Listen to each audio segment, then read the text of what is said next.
Welcome to Subramani. I'm in a terrible mood for attacking the conventional wisdom in investing. So I'm going to attack asset allocation or reallocation and the amount of money that people spend to buy software to do reallocation. Given Indian conditions of the past, equity returns have been way ahead of debt returns. Okay, I am not talking of now, I'm talking over a 20-30 year period.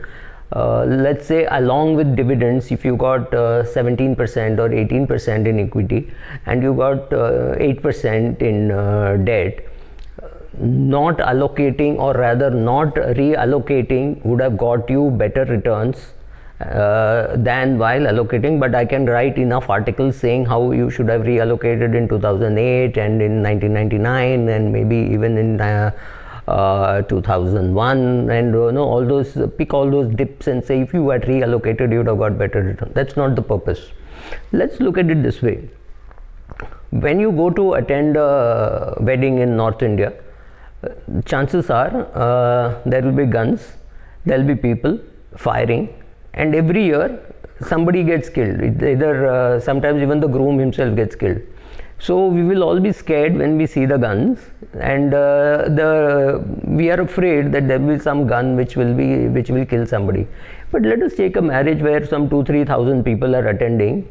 Actually, the risk is of your overeating and eating wrong stuff and killing 1 year out of all the 4,000 people. That is 4,000 days killed, right?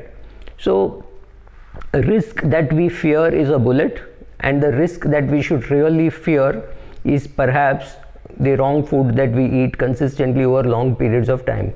So putting it very simply, when you are traveling by plane and there is turbulence, there was once so much turbulence between the Bombay-Delhi flight that the flight had to land in Ahmedabad, and I picked up a good book in the Ahmedabad shop, jokes apart. What scares you is turbulence. What risk is plane crash.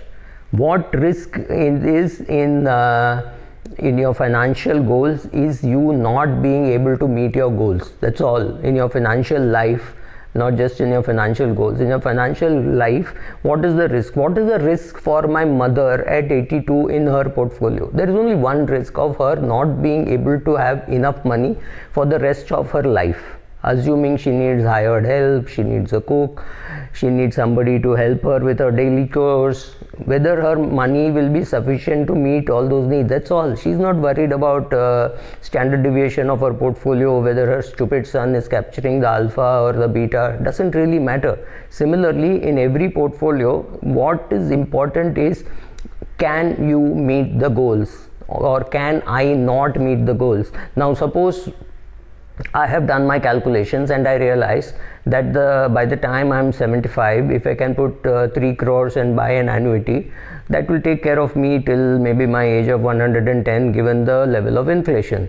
So if I can achieve just that goal, that at the age of 75 I should be able to remove 3 crores from my portfolio or 4 crores from my portfolio and buy an annuity, that's it. So from now on, my only risk for the next 17-18 years is to make sure that my portfolio has at least 3 crores to achieve that. So assuming I already have 3 crores now, I have to just make sure that I protect this 3 crores for the next 17 years. That's all that I have to achieve. So whether the market goes up, goes down, whether there is COVID, nothing should bother me. My ability to sit tight is more important. So even when you read articles anywhere in Morning Star or any place, I just recently read one about a 60-40 asset allocation and saying if you had not done this, the market, you would have. What they are trying to control is the fear in your mind, not whether you can achieve your goal. So there are many portfolios which for long time, like my mother's portfolio, which for a long time has just been untouched. My mother's dividend income is more than, or say 3x her annual expenses. So honestly, nothing needs to happen to the underlying assets as long as the dividends don't get slashed. and I think dividends will go up thanks to the change in DDT, and she might be paying tax at the 20% slab, so she will actually benefit by this change in the taxation laws. So there is absolutely nothing to do. There is no need for me to remove some from equity, put it in debt and things like that. So this is the way to look at risk, saying what is the risk and what is the risk that you're trying to cover. Are you trying to cover fear of saying, I would be scared if the market falls and 30% of my portfolio is wiped out? Then you are trying to control turbulence. You're not trying to control risk. Risk is plane crash. If the risk is in the plane crash, the risk is not in the amount of turbulence.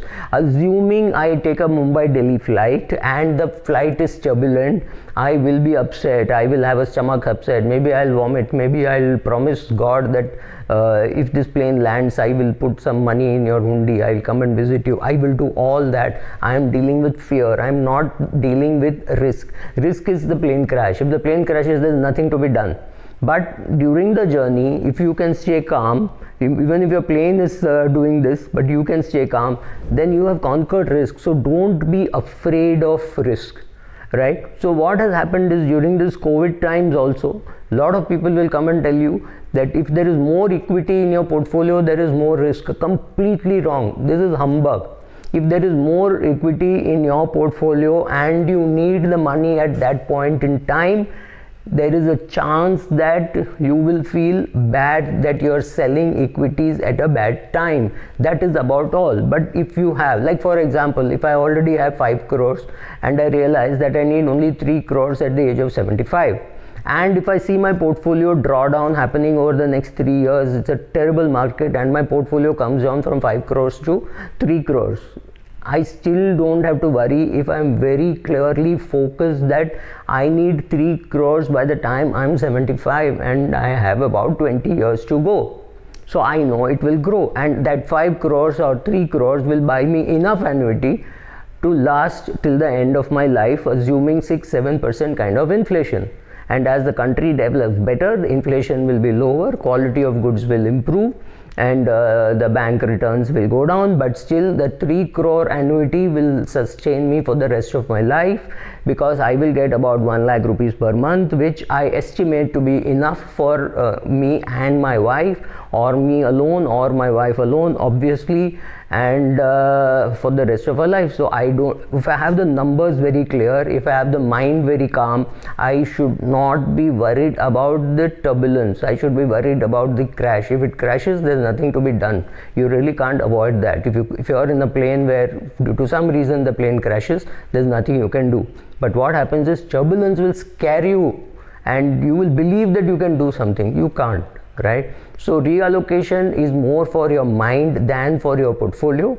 If you think that by doing these things you will be calmer, by all means do it. But by doing this, if you're not sure whether all your goals will be met, your allocation and reallocation could be wrong. This must be the only person, I must be the only person who's saying that asset reallocation is not necessary.